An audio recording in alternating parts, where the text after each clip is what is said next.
through Bartlesville for Academic Freedom, and we did follow up, or I did, with a letter that refutes all those statements because there was a lot of misinformation within that letter. So if you go to the Bartlesville Enterprise, you can see factual information that refutes his comments. My question is to you, John Ford, and do you not believe that it is due process to your constituents to hear SB 1146?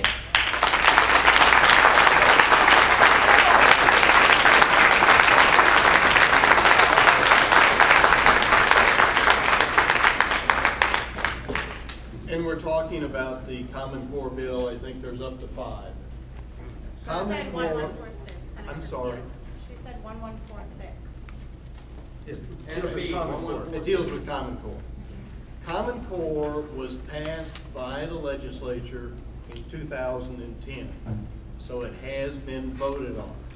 At that time, the State Department told all the different districts around the state that between that time and 2014-15, which is the next school year, to take the time frame that's best for their district to implement those standards. We're now, next year is when they're to be implemented. Some districts have had these standards fully implemented for 1 and 2 years. First of all, I do believe the standards are appropriate. I believe that they are just a next generation from the past standards.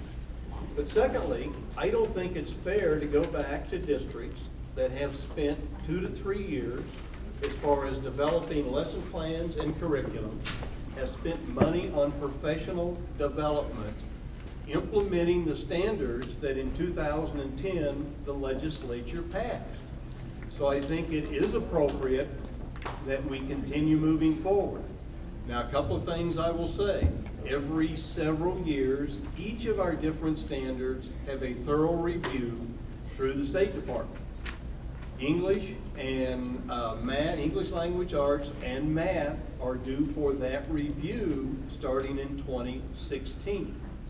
So because they've been voted on by the legislature, because many districts have spent money and time and effort implementing those into their standards, and their teachers have put in that effort, I do not believe it's appropriate to tell them right now, no, we're not going to do it.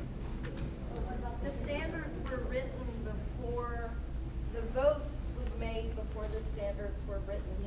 Yes. And my understanding in the ranching industry, a lot of times we have meat that comes back sour.